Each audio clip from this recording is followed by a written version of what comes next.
Bonjour et bienvenue dans ce deuxième numéro de La Petite Semaine, le magazine qui tous les lundis maltraite l'actualité. Cette semaine, nous sommes dans le 3e arrondissement de Paris, sur les vestiges de l'ancien enclos du Temple, qui était la première commanderie templière de France. Pourquoi? Parce que cette semaine, vendredi tombe un 13. Quel rapport, me direz-vous?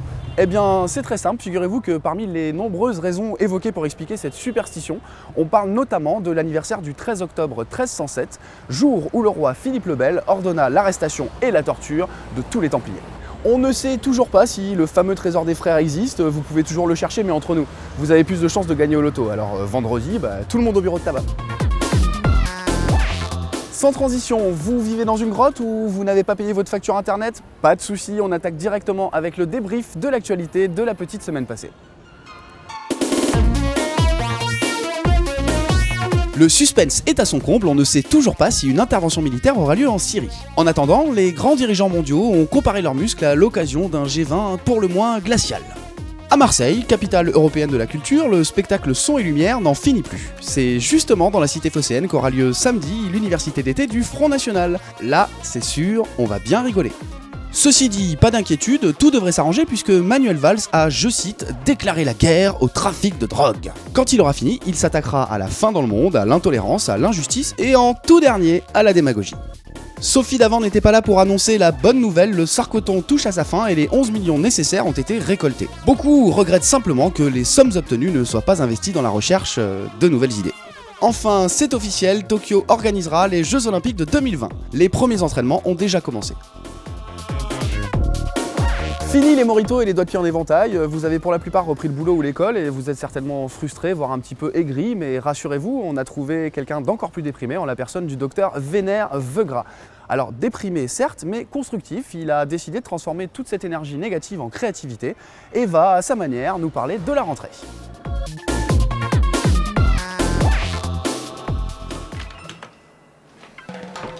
Bonjour à toutes et bonjour à tous, comment ça va?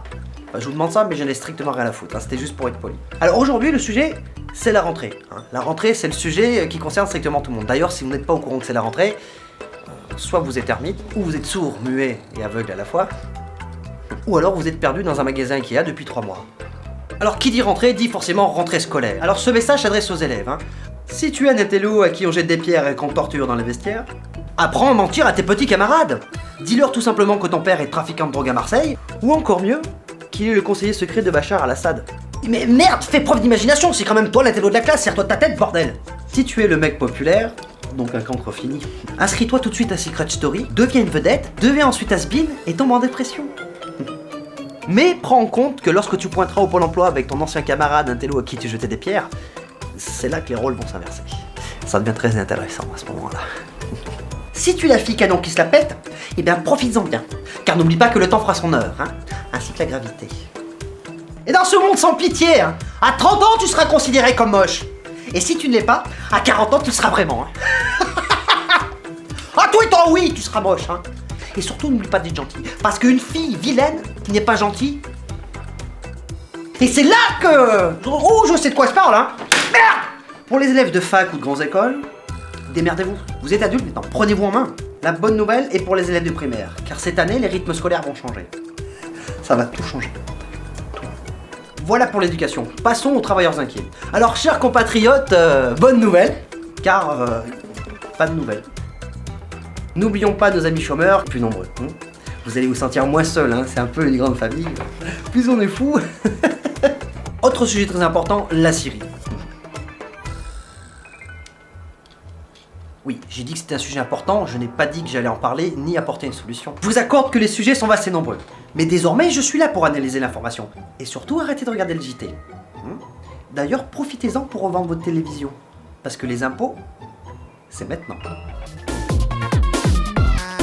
La bonne nouvelle de la semaine, ça n'est pas le beau temps comme vous pouvez le constater, mais l'excuse ultime qu'on vous a dégotée si vous avez une fâcheuse tendance à être en retard. Eh bien, faites comme Jim Dunbar, dîner, entretien d'embauche, obsèques, cet Écossais de 57 ans n'a jamais pu arriver à l'heure à un rendez-vous. Il a alors consulté un médecin qui lui a diagnostiqué un trouble cérébral l'empêchant d'estimer la durée des choses. Alors, Jim n'a pas ainsi trouvé la solution, mais quand même une super explication. De votre côté, si vous ne réussissez pas à obtenir le certificat médical tant convoité, rassurez-vous, on vous a encore trouvé une petite astuce.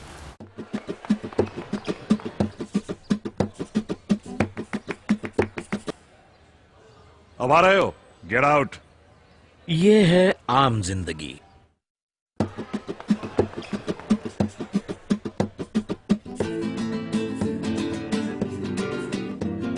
कहाँ जा रहे हो? Sit down. ये है मेंटोस जिंदगी। मेंटोस दिमाग की बत्ती जला दे। C'est ainsi, sous un soleil radieux, que se termine le deuxième numéro de La Petite Semaine. Alors un petit conseil pour la rentrée, évitez d'attaquer trop fort, hein, on sait jamais, vous pourriez faire un burn-out ou pire, mal habituer votre employeur. À lundi prochain, bisous à vous et bonne petite semaine.